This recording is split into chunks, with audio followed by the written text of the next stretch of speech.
Musalia Mudavadi and myself have been talking about Luhya unity politically for a long time now. And I think that we have come close enough for me to be able to say that in the next general elections, the Luhya vote will go in one basket. Yes.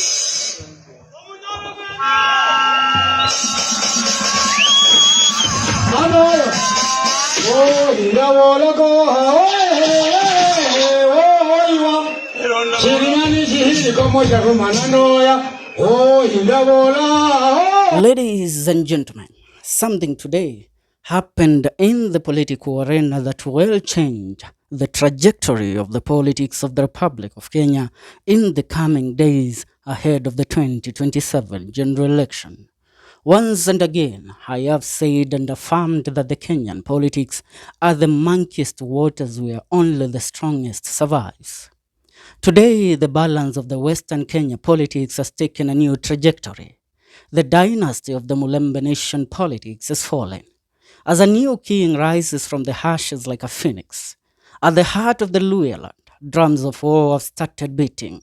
In Vihiga County, the home to the Prime Cabinet Secretary Musalia Mudavadi, a coup was staged by the very elders that once upon a time crowned their son Kijana Wamalwa to go and work with Kibaki in kicking out the Moi regime in the year 2002.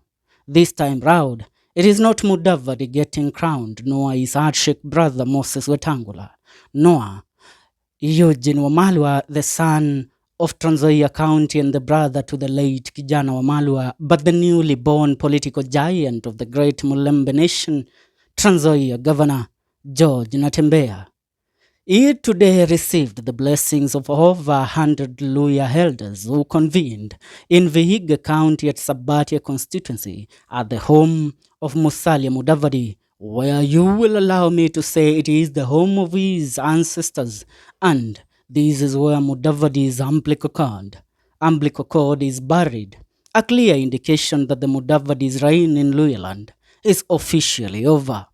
The elders from the Luhya nation today sent out their son George NATEMBEYA, hunting for only two positions in the coming general elections, either the presidency or the deputy president. Now allow me to break down to you what this means to the politics of the Republic of Kenya, as only 1 year and a half and 6 months is remaining to the 2027 general election. The Mulembe nation has remained as an underdog in the elections of the Republic of Kenya since the year 2002, where Kijana Wamalwa and Kibaki won the election against the Moi's candidate, then Uhuru Muigai Kenyatta. Kibaki was supposed to serve his 2 terms, then support or endorse Kijana Wamalwa for presidency either in the year 2012.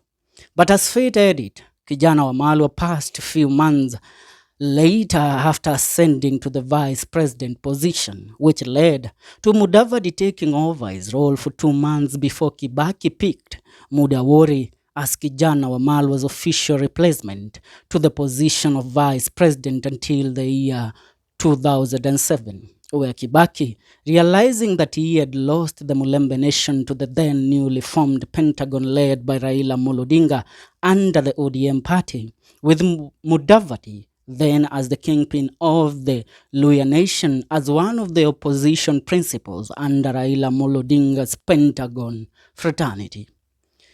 Year after Kibaki won the election in the year 2007, instead of picking a vice president from the Mulembe nation, he instead picked Kalonzo Musyoka as his vice president, making the Mulembe nation to lose their hope for presidency in the year 2012 under the new 2010 constitution, where Kibaki in the year 2012 endorsed then Uhuru Kenyatta and William Ruto's ticket, which ran to beat Raila Odinga and Kalonzo Musyoka's ticket. On the other hand, the Mulembe nation candidate for presidency then in the year 2012 was Musalia Mudavadi, who came at a far distance in the said election. From the Mulembe Nation voters have been scattered in the general elections in the year 2017 and in the year 2022, mostly voting for Raila Amolo Odinga, who ended up negotiating with the winning government, leaving the sons of the Mulembe Nation in his courtyard out of the government, yet they were his largest voting bloc, even more than his own tribesmen from the Luo Nation. In the year 2022, Mudavadi and Moses Wetangula joined the Kenya Kwanza Battalion under William Ruto, where they signed an MOU that saw Mudavadi given the Prime Cabinet Secretary position and Moses Wetangula being named the Speaker of the National Assembly. These are two high-profile positions that these sons of the Mulembe Nation held in Ruto's government, but ended up being non-factors in Ruto's government after Raila Amolo Odinga joined Ruto's government in the year 2024. But a new child, as we speak, was then being groomed. The first time Trans Nzoia Governor George NATEMBEYA had started speaking the language the Luhya people wanted to hear and lacked for many years since Kijana Wamalwa's death. Soon, regarded as non-factor, NATEMBEYA newly formed Tawe movement became the only language the Luhya people were ready to listen to. Wetangula and Mudavadi have tried so much to fight him and declare him a noisemaker with no influence, but time has proved them wrong, as now the hope of the Mulembe people rests on the shoulders of one Governor George NATEMBEYA. Allow me to tell you why NATEMBEYA's coronation today as the kingpin and the spokesperson of the Mulembe Nation will determine who wins the 2027 presidential election. These, having been crowned the Luhya kingpin, uniting the second largest community in Kenya after the Mount Kenya, NATEMBEYA once he decides to support the government or the opposition, he will be the running mate of either the both sides. And these will make the Mulembe people to vote where NATEMBEYA is as a bloc, just like in the year 2002. How they voted for Kibaki and Kijana Wamalwa as a bloc, then making them win the then general election. Currently, it is rumored that he, NATEMBEYA, has secretly formed a new party which will be his outfit to negotiate for the Luhya people ahead of the 2027 general election. This means that the Eugene Wamalwa party DAPK, which NATEMBEYA is a deputy party leader, will have no impact, and the united opposition will have to look for NATEMBEYA to crack a suitable deal before William Ruto approaches him.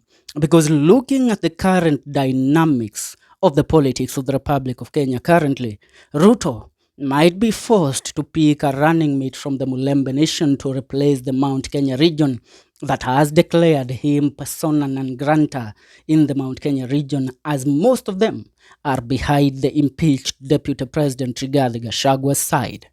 With NATEMBEYA's new party in play, Eugene Wamalwa will have no influence in Mulembe Nation, which means he will be useless to the united opposition, and so the united opposition has to move at a high speed to capture George NATEMBEYA in their court. Allow me to remind you, Raila Amolo Odinga deal with William Ruto is null and void if the Mulembe Nation are out of the picture to voting for William Ruto come the year 2027. We all know that Raila Amolo Odinga has always been declared the opposition leader with the largest support in the Republic of Kenya. But allow me to tell you that the votes that Raila Amolo Odinga has been garnering in the whole elections that he has been running since the year 2013 and in the year 2007 and the year 2017 and 2022, these elections, Raila was not only supported by the Luo people alone. The largest bloc that voted for Raila Amolo Odinga was the Mulembe Nation, the western region part of Kenya. And now, if the western region through George NATEMBEYA is pulled out of Raila's ballot box, then William Ruto will have to rethink. Because looking at the Luo Nyanza region, the number of votes that are there cannot even amount to half of the Mulembe Nation votes, which means William Ruto cannot replace the Mount Kenya region with the Luo votes. He has to look for somewhere else. And that is none other than the Mulembe Nation, because the Mulembe Nation is the second largest community in the 254. And they will be the determinant of whoever becomes the president come the year 2027. And that is why I'm telling you, whoever picks NATEMBEYA on their side, either in the united opposition or in the Ruto's government, they will have a chance at the presidency. And that is why the united opposition has to first move at a lightning speed right now, because William Ruto can go ahead and negotiate with the LUYHA elders and George NATEMBEYA, making him his running mate. Ladies and gentlemen, the politics are getting sweeter and we are just getting started. Please go ahead and subscribe to the Kenyan Daily for more news and more updates.